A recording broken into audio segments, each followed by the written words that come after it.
अब हम भारत की शिक्षा व्यवस्था में लगे वायरस का विश्लेषण करेंगे, क्योंकि ये ऐसा वायरस है जिसने हमारे देश को बहुत खोखला कर दिया है। ये वायरस हमारे देश को बीमार कर चुका है और देश के आत्मनिर्भर बनने की राह में सबसे बड़ी रुकावट है। हमारे यहाँ ऐसे लाखों युवा मिल जाएंगे जो उच्च शिक्षा और बड़ी बड़ी डिग्रियों के बावजूद ऐसी नौकरियां करते हैं जो नौकरी इनकी पढ़ाई लिखाई और डिग्री के हिसाब से नहीं होती। उदाहरण के तौर पर अगर किसी सरकारी विभाग में छोटे से छोटे पद की भी कोई वैकेंसी निकलती है तो उसमें भी बड़ी बड़ी डिग्रियों वाले युवा अप्लाई करते हैं, आपने देखा होगा। अब हालत ये हो गई है कि पीएचडी की पढ़ाई करने वाला युवा भी किसी सरकारी विभाग में पानी पिलाने के लिए तैयार हो जाता है। पिछले वर्ष गुजरात हाईकोर्ट में चपरासी जैसे पदों के लिए करीब 1200 भर्तियां की गई थी और इसके लिए 1.5 लाख से ज्यादा आवेदन आए थे और आवेदन करने वालों में 50,000 से ज्यादा युवा ग्रेजुएट्स या पोस्ट ग्रेजुएट्स थे। आवेदन करने वालों में इंजीनियर्स और डॉक्टर्स भी थे और सिर्फ यही नहीं, करीब 450 इंजीनियर और डॉक्टर्स ने चपरासी की नौकरी स्वीकार भी कर ली। इन लोगों का यह कहना था कि एक तो सरकारी नौकरी है और दूसरी बात यह कि इसमें ट्रांसफर भी नहीं होता। अब सोचिए, जो युवा डिग्री के हिसाब से बड़े बड़े पदों पर बैठने की योग्यता रखते हों या सपने देखते हों, वो कैसे खुशी खुशी चपरासी बनने के लिए तैयार हो जाते हैं। और इस तरह से कई मामले आपने अपने सामने भी देखा होगा। लेकिन क्या ये सिर्फ नौकरी का संकट है? सवाल जवाब है बिल्कुल नहीं। ये सिर्फ नौकरी का संकट नहीं है, ये आपकी शिक्षा की क्वालिटी का संकट है, ये योग्यता का संकट है, क्योंकि सिर्फ डिग्री लेने से ही योग्यता नहीं आती। ये कड़वी सच्चाई है कि भारत में ज्यादातर पढ़े लिखे युवा नौकरी करने के काबिल ही नहीं है। वो किसी प्रकार की परीक्षा में अपनी काबिलियत साबित नहीं कर पाते। और ये बात हम ऐसे ही नहीं कह रहे।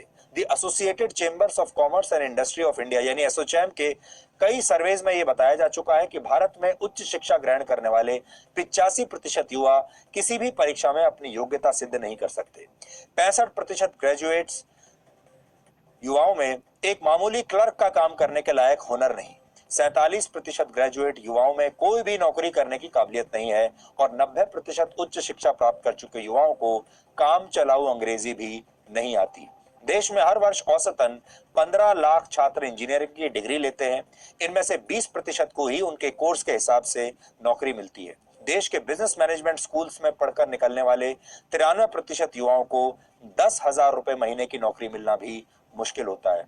लेकिन इसका बुनियादी कारण हमारी शिक्षा व्यवस्था है। दुनिया की टॉप 100 यूनिवर्सिटीज में भारत की एक भी यूनिवर्सिटी नहीं है।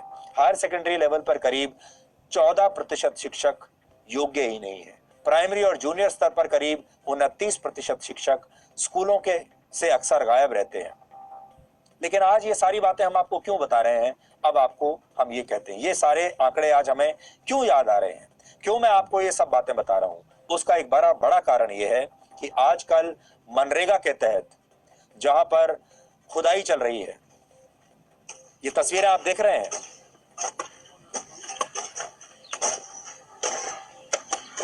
ये युवा मनरेगा के तहत मजदूरी कर रहे हैं और मजदूरी करने वाले बहुत सारे युवा ऐसे हैं जो ग्रेजुएट्स हैं, पोस्ट ग्रेजुएट्स हैं और इंजीनियर्स हैं। हमने आज इन पर एक स्पेशल रिपोर्ट आपके लिए तैयार की है। पहले आप ये देखिए। जून की तपती गर्मी, वक्त सुबह के 11 बजे। दिल्ली से लगभग 60 किलोमीटर दूर उत्तर प्रदेश के जुनैदपुर गांव में कुछ युवा सड़क पर मिट्टी खोद रहे हैं। मनरेगा के तहत इन लोगों को 200 रुपए रोज मजदूरी के मिलते हैं। इन दिहाड़ी मजदूरों को देखकर आपको कुछ भी अजीब नहीं लग रहा होगा, लेकिन इससे आगे की कहानी हैरान और परेशान करने वाली है, क्योंकि फावड़ा चलाने वाले इन लोगों में किसी के पास बिजनेस एडमिनिस्ट्रेशन यानी बीबीए की डिग्री है तो कोई इंग्लिश में पोस्ट ग्रेजुएट है, किसी के पास बीएड की डिग्री है तो किसी ने कॉमर्स में पोस्ट ग्रेजुएट किया है। प्रोफेशनल कोर्सेज की डिग्री होने के बावजूद ये लोग सामान्य मजदूरों की तरह सड़क पर सिर्फ 200 रुपए की दिहाड़ी के लिए मिट्टी खोद रहे हैं। बीबीए किया हुआ है, बीबीए करके आप आज ये फावड़ा उठाए हुए मिट्टी खोद रहे हैं।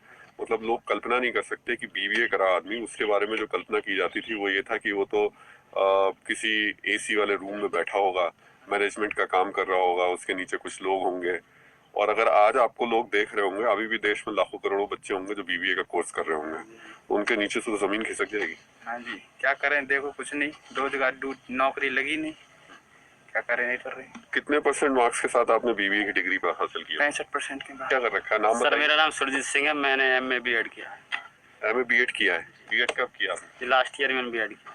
तो आपने ये फावड़ा उठाने के बजाय कोई ऐसा काम क्यों नहीं शुरू किया जिसमें आप ट्यूशन पढ़ा सकें या बच्चों को पढ़ा सकते? सर लॉकडाउन चल रहा, बच्चे भी नहीं आएंगे, उसकी वजह से आर्थिक स्थिति खराब है कि मनरेगा काम चल गया, उसमें काम करना पड़ेगा। आप क्या रखे? MA किससे किया है आपने? हिंदी से। हिंदी से? जी सर M.Com। M.Com कर रखा है? Yes sir. पूरा हो गया, कंप्लीट हो गया? Yes sir, complete. कितने परसेंट मार्क्स? 66। 66% मार्क्स के साथ किया सर। आपने। तो अब ये क्यों उठा लिया आपने फावड़ा? सर क्या करें, मजबूरी है। हम्म। लॉकडाउन के बाद कहीं पर जॉब के लिए लॉकडाउन से पहले जॉब के लिए ट्राई करा तो हर जगह यही सुनने को मिला कि एक्सपीरियंस है आपके पास। अच्छा, कुछ तो ऐसे हैं जिन्होंने प्रोफेशनल डिग्री ले ली है और वो यहाँ पर हैं। कुछ लोग ऐसे हैं जो इनको देख करके अब यहाँ पर आ गए हैं और कह रहे हैं कि अब चूंकि घर पर बैठने से अच्छा ये है कि कम से कम खेत में ही आ जाया जाए, 4 घंटे 5 घंटे यहाँ काम कर लिया जाए और उसके बाद 200 रुपये रोज के हिसाब से घर पर कुछ ले जाया जाए। लेकिन आज जो सवाल यहाँ से खड़ा हो रहा है वो उस सिस्टम को लेकर, उस एजुकेशन सिस्टम को लेकर भी खड़ा होता है जो लोगों के हाथों में डिग्रियां तो थमा देता है, लेकिन वो ये नहीं सोचता कभी कि उस डिग्री का कभी कोई फायदा मिल पाएगा या नहीं मिल पाएगा। लेकिन ये कहानी देश के सिर्फ एक गांव की नहीं है। जगह जगह पढ़े लिखे और बड़ी बड़ी डिग्री वाले लोग इसी तरह से मजदूरी पर मजबूर हैं। MA और कंप्यूटर की पढ़ाई करके साहिब मेरठ के परीक्षितगढ़ में तालाब की खुदाई कर रहे हैं। लेकिन अगर आपको लग रहा है कि देश में रोजगार का संकट अब बहुत गंभीर हो गया है या फिर कोरोना वायरस के बाद देश में ज्यादातर पढ़े लिखे नौजवानों का हाल यही होने वाला है, तो पहले एक बार पोस्ट ग्रेजुएट जाहिद की बात सुन लीजिए। ग्रेजुएशन में आपके क्या सब्जेक्ट है? ग्रेजुएशन में मेरे सब्जेक्ट हैं पॉलिटिकल, इकोनॉमिक्स, सोशोलॉजी। पॉलिटिकल क्या? Political science. Political science. Lenin को जानते हैं आप? कौन थे? जी। अच्छा ठीक है। इसके अलावा आपने भारत की राजनीति के बारे में पढ़ा? क्या क्या पढ़ा? भारत की राजनीति, संविधान के बारे में पढ़ा मैंने। संविधान के बारे में पढ़ा। संविधान में किस तरीके से संविधान को बांटा गया है? कुछ चीजें स्टेट्स के पास हैं, कुछ चीजें सेंटर के पास हैं। कुछ आइडिया है आपको क्या क्या है उसमें? सेंटर के पास ये है कि जिस तरीके से हर एक बंदे की अपनी जिम्मेदारी है और अपनी जिम्मेदारी के अनुसार ही कार्य करना चाहिए। आज के टाइम में बेरोजगारी सबसे मुख्य मुद्दा है हमारे देश में। तो जीडीपी के बारे में बताइए, क्या पढ़ा? जीडीपी तो बहुत ज़्यादा है, गिरी गई है इस टाइम तक। क्या होती है जीडीपी? जीडीपी होती है हमारी बाजारों, बाजार क्या? बिजनेस जो हमारा बहुत ही निचले स्तर है। जाहिद जैसा ही हाल ग्रेजुएशन और साइंस से इंटर पास करके मनरेगा में मजदूरी करने वाले छात्रों का है। और वायरस में अंतर समझना चाहें, कोरोना वायरस फैला हुआ जी। क्या अंतर है बेसिक दोनों में? वायरस संक्रमण के द्वारा फैलता है और ये एक दूसरे से व्यक्ति में पहुंच जाता है। जी। क्या? वायरस। और बैक्टीरिया? बैक्टीरिया हमारे ये होते हैं जी, कीड़े। बैक्टीरिया हमारे खाने पर रहते हैं जी। वायरस से बनाया जाता है। वायरस बनाए जाते हैं। वायरस एक दूसरे से फैल भी आता है दूसरे में, लेकिन बैक्टीरिया फैलता नहीं है। जीडीपी का फुल फॉर्म क्या होता है? जीडीपी का फुल फॉर्म होता है गुड्स। अच्छा, आज मैं आपसे ये सवाल इसलिए नहीं पूछ रहा हूँ कि मैं कोई आपकी नॉलेज पे सवाल उठाना चाह रहा हूँ। मैं ये पूछना चाह रहा हूँ कि जब हम लोग goods development percentage GDP development percentage.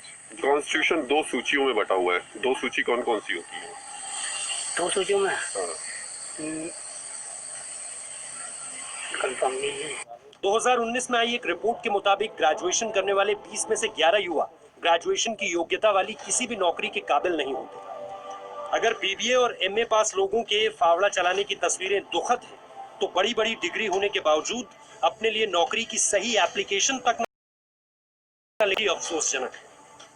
हमने इनसे जब सरकार को नौकरी के लिए एप्लीकेशन लिखने को कहा तो एमए की पढ़ाई करने वाले व्यक्ति इंटर पास की एप्लीकेशन की नकल करने पर मजबूर दिखा। बताना चाहता हूँ, मैं वर्तमान में।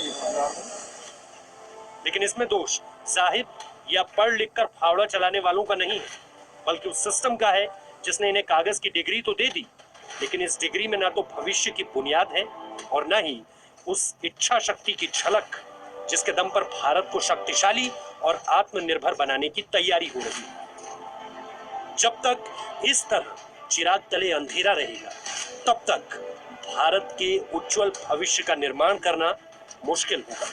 लॉन्ग टर्म में, लंबे भविष्य के लिए, बेहतर भविष्य के लिए अगर ऐसी योजनाएं तैयार नहीं की गई जिसमें हम अपने नौजवानों को स्किल्स के साथ में डेवलप करें